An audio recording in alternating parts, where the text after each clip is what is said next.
कन्यादान एक भावुक कर देने वाली कहानी। राकेश जी के दो बच्चे थे, विशाल और परी। विशाल बड़ा था और परी छोटी थी। दोनों ही पढ़ाई में बहुत होशियार थे।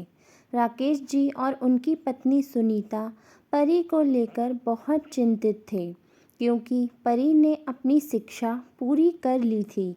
अब उसके लिए एक बेहद रिश्ता खोजना था। एक दिन उसके करीबी रिश्तेदार का बेटा आकाश शादी में परी का हाथ मांगने के लिए उनके घर आया। आकाश को सभी पसंद करते थे। वह देखने में काफ़ी अच्छा था और एक अच्छी कंपनी में कार्यरत था। आकाश के परिवार को भी परी बहुत पसंद थी। फिर इन सब के बाद शादी की तारीख तय हो गई और आकाश के भैया और राकेश जी शादी की सारी तैयारियां कर रहे थे। क्योंकि शादी नज़दीक थी, सारी तैयारियां हो गईं। शादी का दिन भी आ गया। आकाश परी का हाथ पकड़कर मंडप में ले आया। परी सुंदर गुड़िया सी दिख रही थी। सुंदर नाक, भूरी आँखें, रंग गोरा, लंबी लंबी चोटी। परी देखने में बेहद खूबसूरत थी।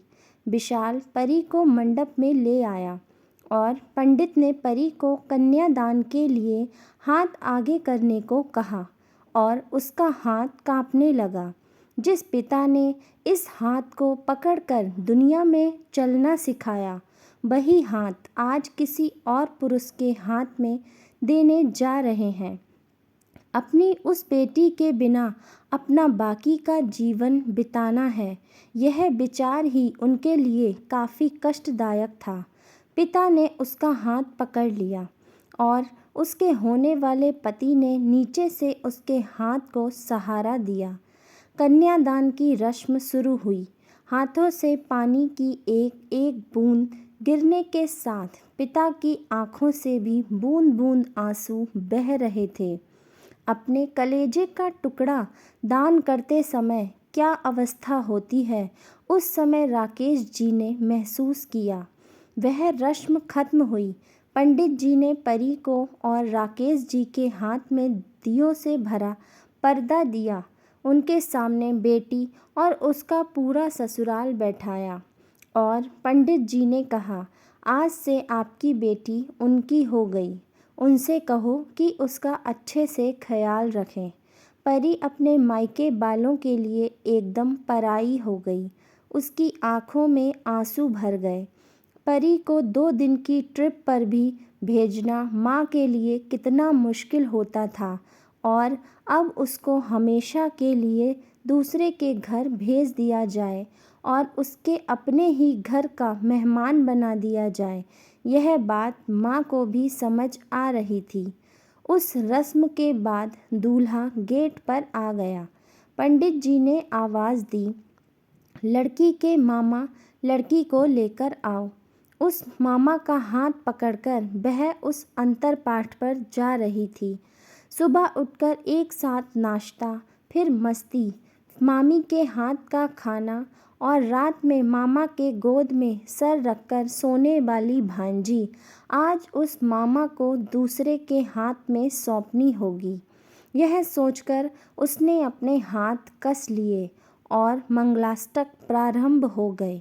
भाई दूज के दिन बिना कुछ मांगे मिलने वाला गिफ्ट, एक साथ छोड़े हुए पटाखे, टीवी कौन देखेगा इस पर झगड़ा और दादाजी गुजर जाने के बाद उन दोनों का गले लगकर रोना। दोनों भाई बहन आज एक दूसरे को देख रहे थे। उतनी ही देर में मंगलाष्टक समाप्त हो गए।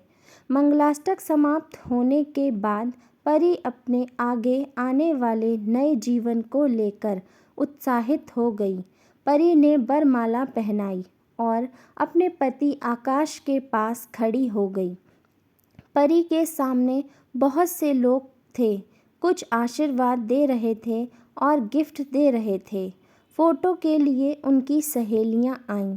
एक ने उसका हाथ पकड़ा, दूसरे ने उसका अटका हुआ पल्लू निकाला और तीसरी ने उसके आंसू पोंछे। हम घर रहने के लिए आ रहे हैं, आंटी को बोलना खाने के लिए आएंगे। उसे एक कमरे की आवाज़, एक दूसरे के अधिकार और वह दिन याद आ गए जब वे सब साथ में रहती थीं। अचानक पति आकाश ने कहा कि तुम चारों की तस्वीरें ले लो। मैं साइड में खड़ा हो जाता हूँ और उन चारों के चेहरे पर मुस्कान आ गई। खाने की कतार में आज परी माँ बाप से दूर दूसरों के साथ बैठकर खाना खा रही थी। खाना खाने के बाद पंडित जी ने गौरी हार की पूजा करने के लिए बुलाया। परी ने वहाँ मन से पूजा की। माँ ने परी की झोली भर दी और आंटी अनीता ने कहा कि अब पीछे मत मुड़ना। परी अचानक चौंक गई। वह आगे बढ़ने लगी। इतने सालों से बच्चे की तरह पाले हुए उस चाचा का बांध टूट गया।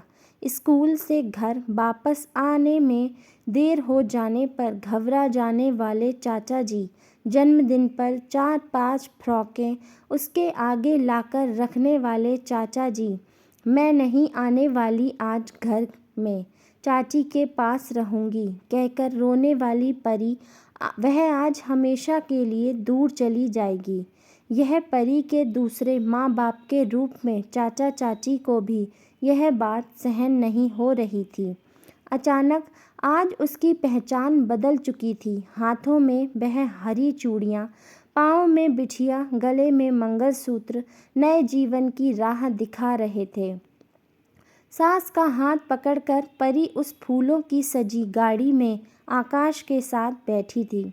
उस गाड़ी में खुशी थी और उस गाड़ी के बाहर खड़े लोग आँखों में आंसू लिए थे, उसे विदा कर रहे थे। परी बोली, मम्मी पापा आती हूँ मैं। बहुत मुश्किल होता है अपना कलेजा, अपना दिल अपने ही हाथों से बाहर निकालकर पराए हाथों में सौंपना।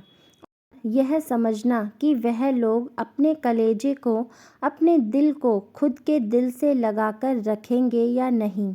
फिर भी हर माता पिता इस मुश्किल काम का सपना देखते हैं, हर लड़की के जन्म के बाद से ही। दोस्तों, आपको यह कहानी कैसी लगी हमें कमेंट करके ज़रूर बताएं। यदि कहानी पसंद आई हो तो लाइक करें, शेयर करें और चैनल को सब्सक्राइब करना बिल्कुल भी ना भूलें।